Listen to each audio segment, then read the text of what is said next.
Yep, record whenever you're ready. Okay. Hello, Summer. Welcome to vlog number 3 of the Dear Summerlin vlog. Today we are going to be reading chapter 3 of Matilda. We're going to talk a little bit about plants. You're going to learn how to do a plank. And Caleb and I kind of have a personality challenge for you. I tried to make that an alliteration. Do you know what alliteration is? Look it up. So without further ado, welcome to vlog number 3 of Dear Summerlin.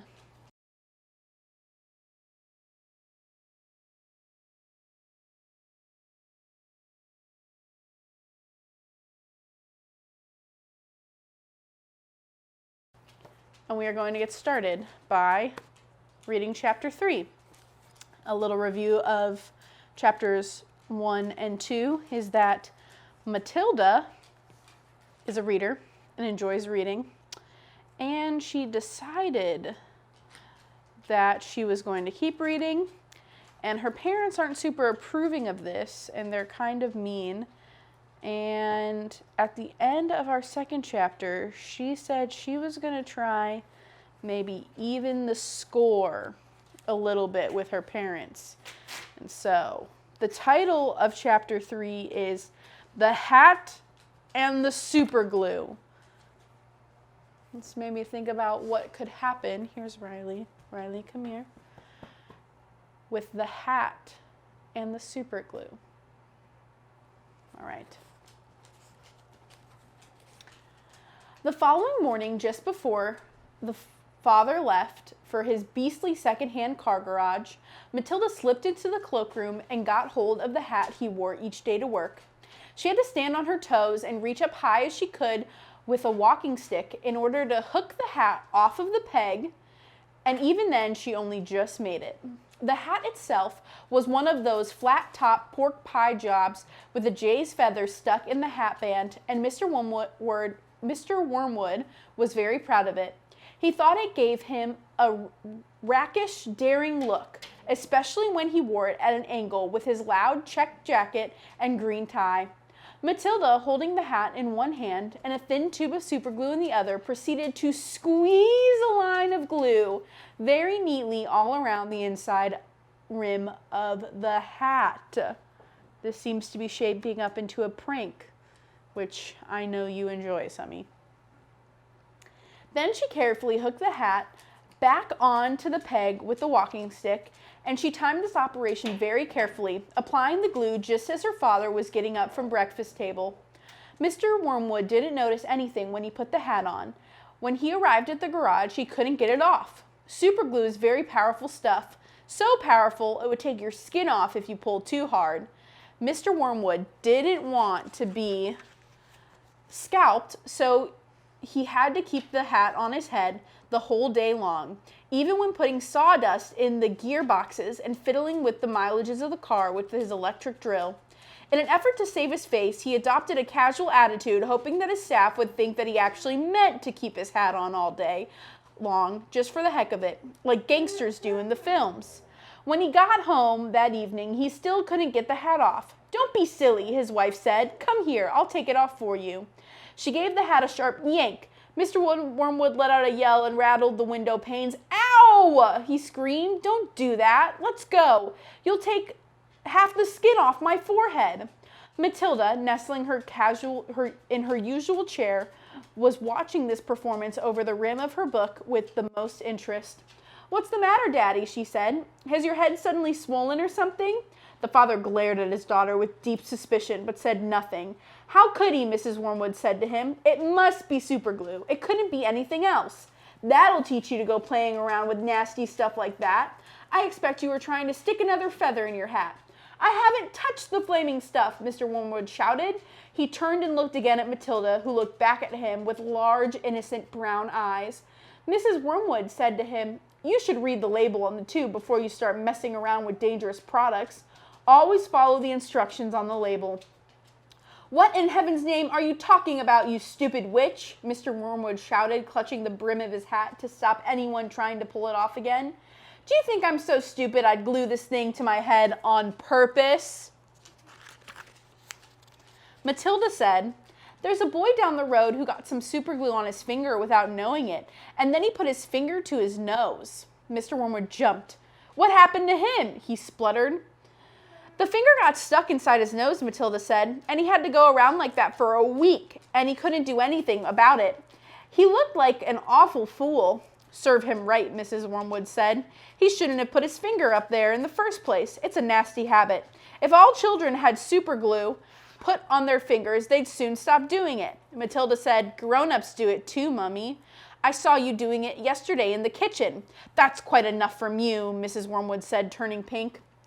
Mr. Wormwood had to keep his hat on all through supper in front of the television. He looked ridiculous, and he stayed very silent. When he went up to bed, he tried to get the thing off, and so did his wife, but it wouldn't budge. How am I going to have my shower? He demanded.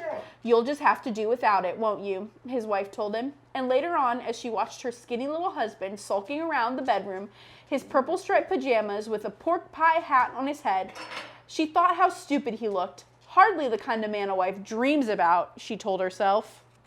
Come here, Rye. Come here. Sit. Sit. Yeah, good girl. Mr. Wormwood discovered that the worst thing about having a permanent hat on his head was having to sleep in it. It was impossible to lie comfortably on the pillow. Now do you stop fussing around, his wife said to him after he had been tossing and turning for about an hour. I expect it will be loose by the morning, and then it'll slip off easily. But it wasn't loose by the morning, and it wouldn't slip off. So Mrs. Wormwood took a pair of scissors and cut the thing off his head, bit by bit. First the top and then the brim. Where the inner band had stuck to the hair all around the sides and back, she had to chop the hair around the sides so that he finished up with a bald white ring around his head, like some sort of monk. And in the front, where the band was stuck directly to the bare skin, there remained a whole lot of small patches of brown leathery stuff that no amount of washing could get off. At breakfast, Matilda said to him, you must try to get those bits off your forehead, Daddy. It looks as though you've got brown insects crawling all over you. People will think you've got lice. Be quiet, the father snapped. Just keep your nasty mouth shut, will you?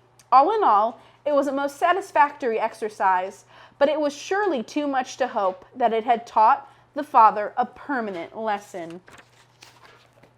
That was very sneaky of Matilda. All right.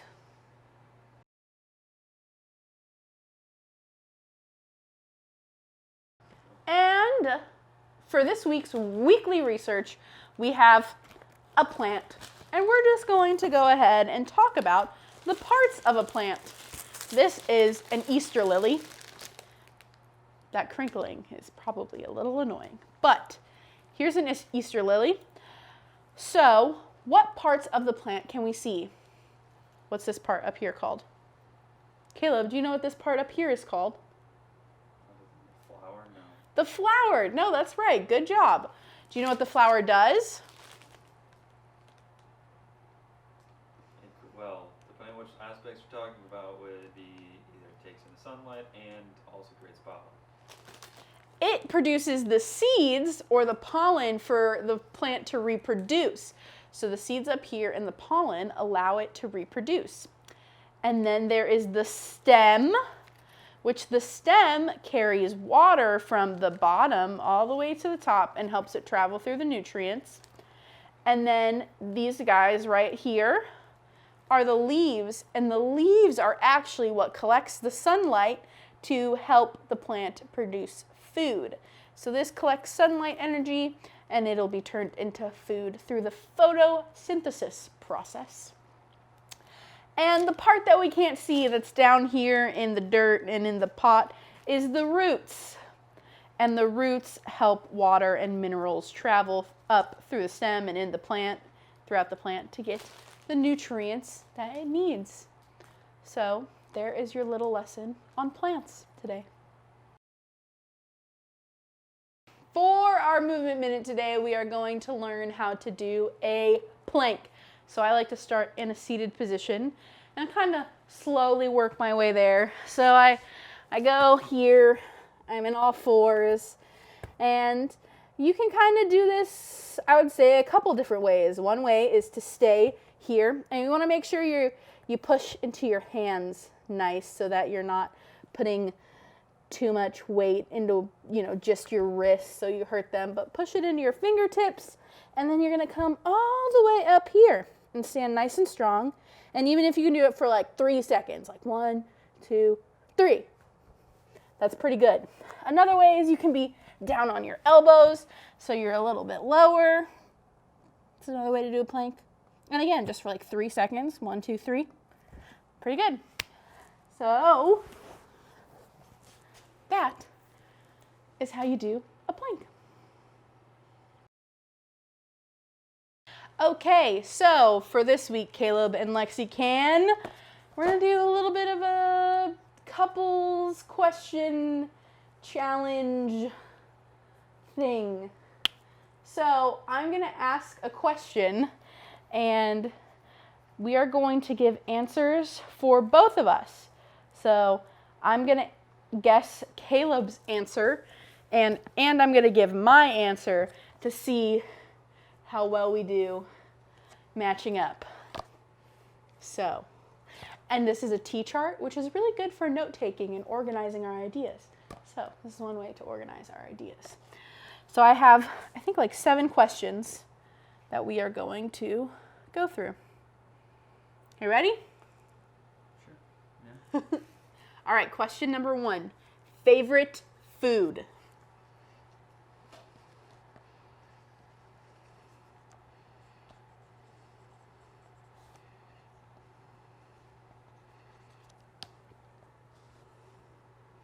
Ready?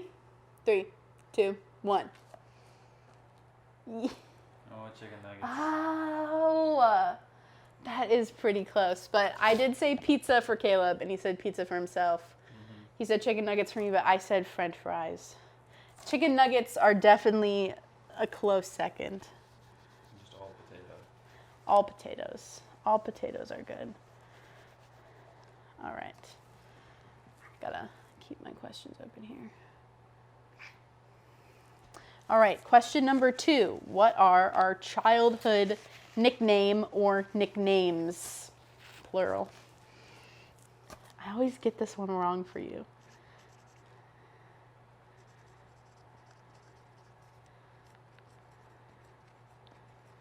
Should I list all of them? Not all of them. Just, I don't know, whichever ones you think I'll list.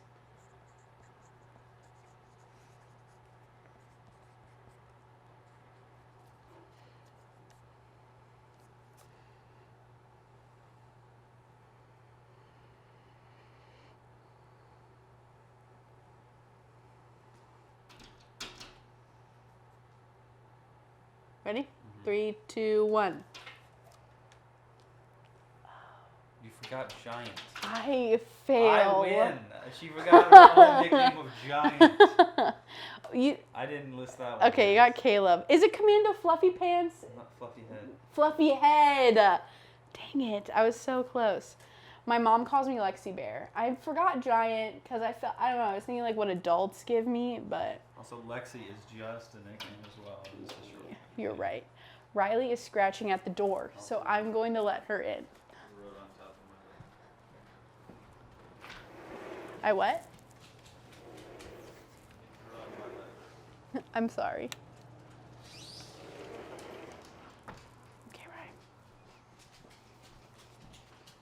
Chill, brah. Riley would like to join this challenge too. Okay, the next question is, what is our biggest fear?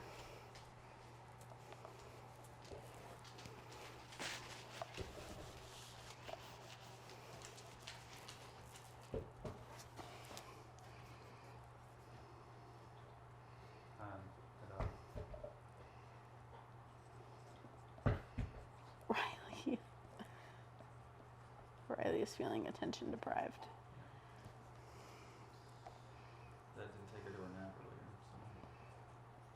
So. She was upset with you? I don't know. What's my answer? I don't know. Just take a guess. Deaf. It's always deaf. I legitimately have no idea.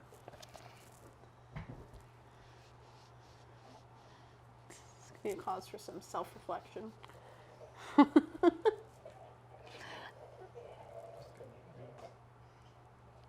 I'm legit. I don't know, guys. Okay, then we'll just skip this one.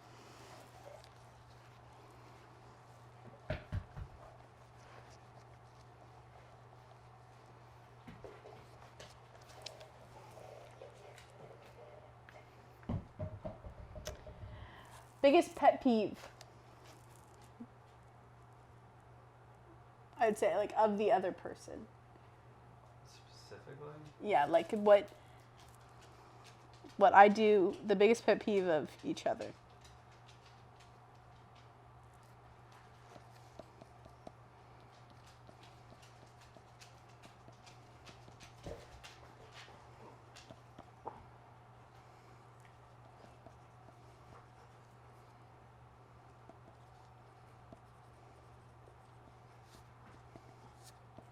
Ready? Okay, 3, 2, 1. Dumb jokes.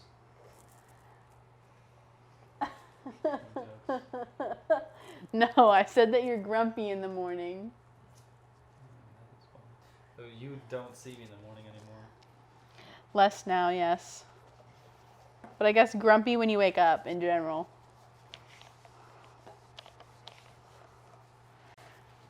Okay. Favorite movie?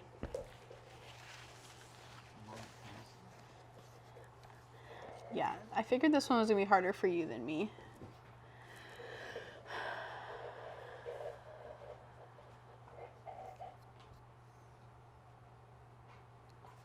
I'm putting a couple for you because I can't pick.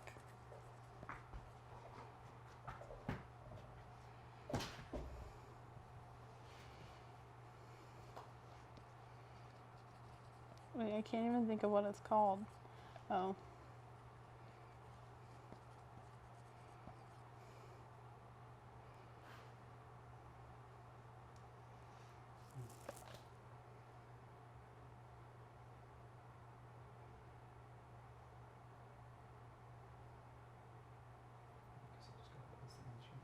Ready? Yeah. 3, 2, 1.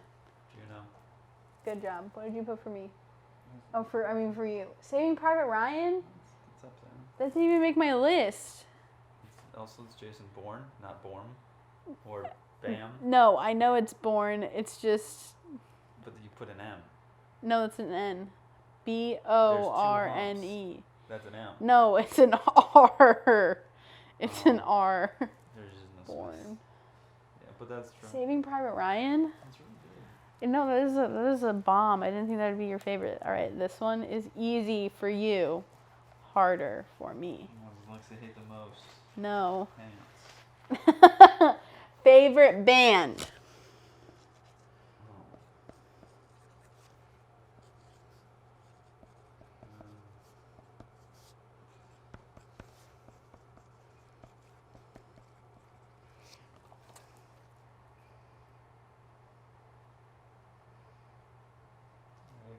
3, 2, 1. Panic at the Disco. Good job! You did it! Did you cheat? No. Wow, I'm proud of you. Caleb's favorite is Need to Breathe. One of three bands you listen to other than Need to Breathe and all the bands I listen to. Correct. Well done. I You didn't also keep didn't keep score score at all. What was the question? I'm pretty sure I won. No, I'm pretty sure that's not how that works. I'm pretty sure.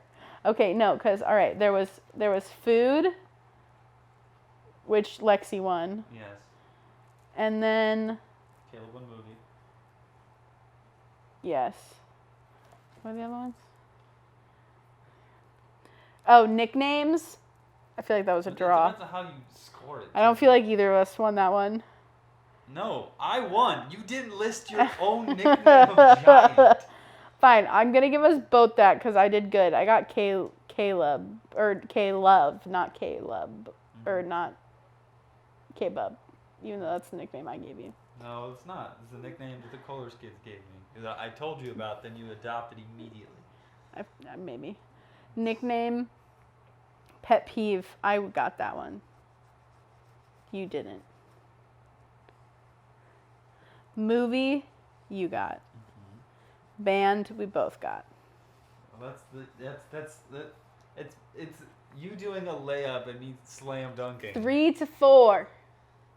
Not bad, buddy. I love you. Good job. Lexi's still the winner. All right, that's all we have for vlog number 3. We love you, Sammy, and talk to you soon. Bye.